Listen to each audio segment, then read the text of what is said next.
Hello friends, welcome my channel fight to chemistry. कैसे हैं आप सब। आज का हमारा टॉपिक है C3C4 साइकिल। ठीक है, C3C4 साइकिल पढ़ने से पहले थोड़ी सी दोनों की पत्तियों के बारे में, थोड़ी सी उसकी संरचना के बारे में पढ़ लेते हैं ताकि जो हमारा ये साइकिल है बहुत ही क्लियर हो जाए। ठीक है, C3 की पत्तियां कैसे होती है पहले ये देख लेते हैं। ठीक है, ये है आपकी C3 की पत्तियां। ठीक है, ये है आपका फ्लोएम और फ्लोएम चारों ओर मेसोफिल सेल से घिरा रहता है। क्लियर हुआ। अब यहाँ पे रहता है स्टोमेटा। ठीक है, स्टोमेटा। इस स्टोमेटा का काम क्या क्या है। पहला इसका काम है कि गैसों का आदान प्रदान करना। आदान प्रदान करना मतलब यहां से आपका जाता है CO2 और यहीं से ही आपका बाहर आता है O2। ये हो गया पहला काम। दूसरा काम इसका क्या है कि ये क्या करता है, यहां से जो जैसे ये है आपका रूट मतलब इसकी जड़ें।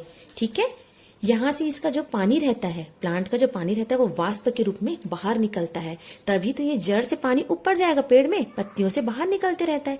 ये इस तरह से स्टोमेटा का दो काम हो गया। ठीक है, गैसों का आदान प्रदान और दूसरा जल वाष्प के रूप में पानी को निकालना। क्लियर हुआ। अब क्या होता है, नॉर्मल दिनों में जो ये स्टोमेटा रहता है यहाँ से क्या होता है, CO2 अंदर जाता है। ठीक है, अब ये इसकी पत्तियों के बीच में क्या रहता है आपका RUBP रहता है। ठीक है, और इसका एंजाइम रहता है RUBP कोएंजाइम। क्लियर हुआ। RUBP इसका क्या रहता है, कोएंजाइम। ठीक है, यहां से क्या करता है, CO2 अंदर जाता है। नॉर्मल डेज में CO2 अंदर गया, CO2 इससे रिएक्ट किया, CO2 से रिएक्ट करता है और यहां से बन जाता है हमारा ग्लूकोज। ठीक है, CO2 RUBP से रिएक्ट किया, RUBP कोएंजाइम A के प्रेजेंस में, इसकी उपस्थिति में, और आपका बन गया ग्लूकोज। ठीक है, लेकिन जब बहुत तेज तापमान रहता है, सूर्य की प्रकाश बहुत ही तेज रहती है, तो क्या होता है, ये जो देखो स्टोमेटा का तो वही काम रहेगा कि ये पानी को वाष्प के रूप में निकालते रहेगा। तो वैसे भी गर्मी के दिन में क्या रहता है, पानी के पेड़ के पास उतना पानी तो रहता नहीं है कि वो वाष्प के रूप में निकालते रहे। तो ये क्या करता है, स्टोमेटा अपने आप को बंद कर लेता है कि भाई मैं तो अपना पानी ज्यादा वेस्टेज नहीं कर सकता। ठीक है, इसके बाद क्या होता है, जब ये बंद हुआ तो एक तो इसका काम खत्म हो गया कि इसका जल वाष्प भी बाहर नहीं आ पा रहा है। दूसरा, जो ये गैसों का आदान प्रदान कर रहा था ना कि CO2 अंदर जा रहा है, O2 बाहर आ रहा है, वो भी नहीं आ पाता। अब इसी स्थिति में क्या करता है, ये RUBP बेचारा ग्लूकोज बनाने के लिए देख रहा है कि भाई CO2 अंदर आए तो मैं ग्लूकोज बनाऊं उसके साथ रिएक्ट करके, बट CO2 तो अंदर आ ही नहीं पा रहा है। उस स्थिति में क्या होता है, ये जो पत्तियां है ना, यहाँ पे भी O2 रहता है क्योंकि ये तो सांस लेते ही रहती है, धीरे धीरे धीरे सांस ले रही है, तो इसका O2 तो सारे मेसोफिल्स में बना हुआ है। अब ये क्या करता है, RUBP क्या करता है, O2 के साथ रिएक्शन करता है। अभी CO2 तो है ही नहीं तो इसको छोड़ दो। ठीक है, O2 के साथ रिएक्ट कर लेता है। O2 के साथ रिएक्ट करता है तो ये क्या करता है, CO2 फिर यहां से बाहर निकालता है। ठीक है, O2 यहां से रिएक्ट किया तो यहां पे क्या करेगा, CO2। अब स्टोमेटा तो बंद है, CO2 इसके अंदर ही रह जाता है। ठीक है, इसके बाद क्या होता है, धीरे धीरे करके यहाँ पर आपके CO2 की मात्रा बढ़ते जाती है, O2 कम होते जाता है क्योंकि इसे रिएक्ट कर रहा है। ये इतना, इस क्रिया को हम क्या बोलते हैं, प्रकाश श्वसन की क्रिया, फोटो रेस्पिरेशन।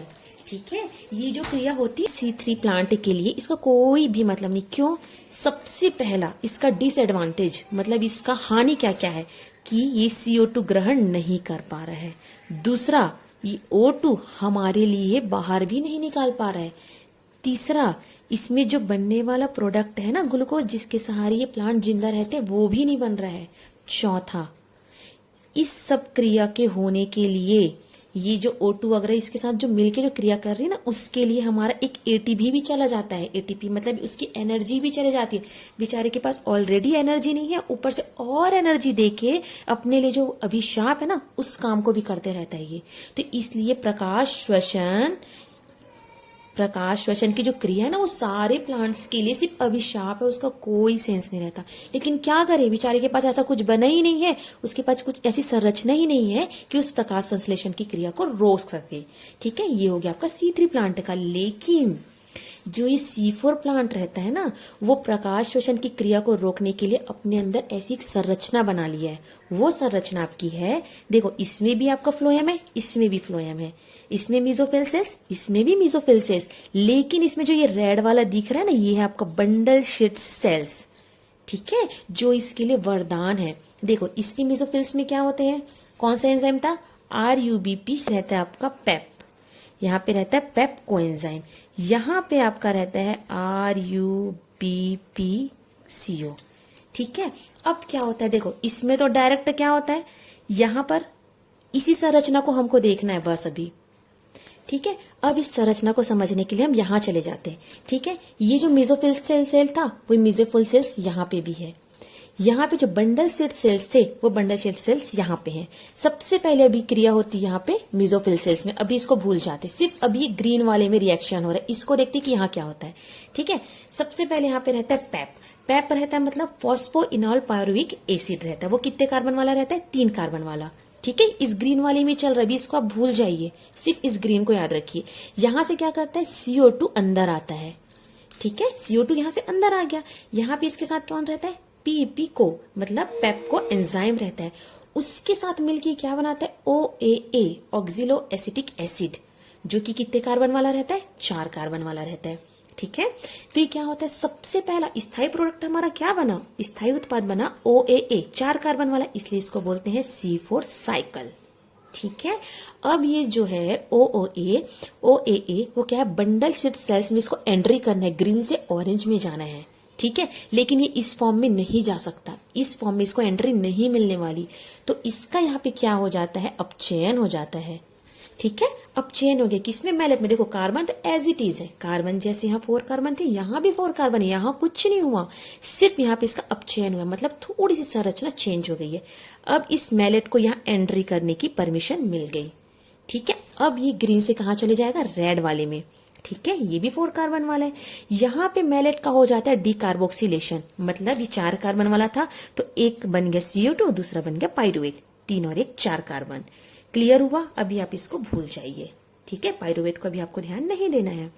CO2 बना। अब ये जो RuBp है, जो यहाँ पे इसका वेट करते रहता है बंडल शीट्स का कि कब CO2 आएगा, तो कब मैं ग्लूकोज बनाऊंगा, ये जैसे ही देखते CO2 पहुंच गया तुरंत RuBp से कनेक्ट हो जाता है, मतलब इन दोनों का रिएक्शन चालू हो जाता है और इसका क्या बन जाता है, PGA। ठीक है, ये 3 कार्बन वाला रहता है, क्या रहता है, फॉस्फोग्लाइसिरेट। ठीक है, ये 3 कार्बन वाला बन गया, फिर इसका क्या बन जाता है, आपको तो मालूम है। फिर केल्विन साइकिल कैसे चलती, बस यहाँ पे केल्विन साइकिल आपका स्टार्ट हो जाता है। ठीक है, PGA से आपका बन गया ग्लूकोज, जो हमारा मेन उद्देश्य था C4 साइकिल चलाने का, कि हमको सिर्फ ग्लूकोज चाहिए, वो भी गर्मी के दिनों में। ठीक है, अब स्टेप बाय स्टेप इसमें C4, C5, C6, C7 करके आगे प्रोडक्ट बनते रहते हैं। ठीक है, ये सेकेंडरी है, इसका भी मतलब नहीं, मेन हमको इतना ही जानना है कि हमने इस C4 साइकिल को चलाया क्यों। ठीक है, इससे हमको क्या बेनिफिट मिलेगा, तो बेनिफिट सिर्फ ये मिलेगा कि देखो यहाँ पे बंडल सीड्स नहीं थे, तो ये क्या करता था, O2 से रिएक्ट करके प्रकाश संश्लेषण की क्रिया करके अपने लिए पूरा हानिकारक हो गया। लेकिन गर्मी के दिनों में बंडल सीड्स के कारण डायरेक्ट जो CO2 है वो यहाँ ना आके, ठीक है, वो मेसोफिल सेल्स में जाता है। ठीक है, उसके बाद इसके साथ अभिक्रिया करते करते ये प्रोसेस ऐसा चलते जाता है। इस RuBp के पास हमको शुद्ध CO2 पहुंचाना है, इसमें बिल्कुल भी O2 नहीं चाहिए। O2 जहां इसको मिला मतलब प्रकाश श्वसन की क्रिया भी स्टार्ट हो जाएगी। ठीक है, हमको देना है ग्लूकोज। ठीक है, ग्लूकोज बनेगा तो गर्मी के दिनों में भी ये प्लांट जीवित रह सकते हैं। जैसे कि कौन कौन से प्लांट आपके C4 होते हैं, एक गन्ना हो गया, दूसरा मक्का, इसका सबसे फेमस एग्जांपल है।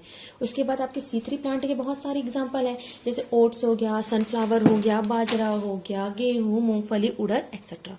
ठीक है, मतलब ये होता है कि देखो जो C3 जो चक्र होती है, ये जो साइकिल होती है, वो इसमें भी चलेगा, C3 प्लांट में, C4 में भी चलेगा। लेकिन जो ये C4 साइकिल है ये वाली, ये सिर्फ और सिर्फ C4 प्लांट में ही चलेगा, क्योंकि इसके पास बंडल शीट है। क्लियर हुआ। देखो उसके बाद और क्या है, ये जो C4 साइकिल चलती है वो ये किसके बीच में चलती है, बंडल शीट और मेसोफिल्स के बीच में चलती है, मतलब इस रेड और इस ग्रीन के बीच में चलती है सेल्स, इन दोनों सेल्स के बीच में साइकिल चलती है। क्लियर हुआ। तो बस इसका उद्देश्य मेन यही है कि हमको प्रकाश शोषण की क्रिया को रोकना है और प्रकाश संश्लेषण की क्रिया जैसे चलती आ रही है वो चलना चाहिए। ठीक है, ताकि ये पौधा गर्मी के दिन में भी बहुत अच्छे से अपने आप को सरवाइव कर सके। इसके लिए C4 साइकिल चलता है। ठीक है, थैंक यू सो मच मेरा वीडियो पूरा देखने के लिए। अगर आपको मेरा वीडियो अच्छा लगा तो प्लीज उसे सब्सक्राइब करिए। Thank you.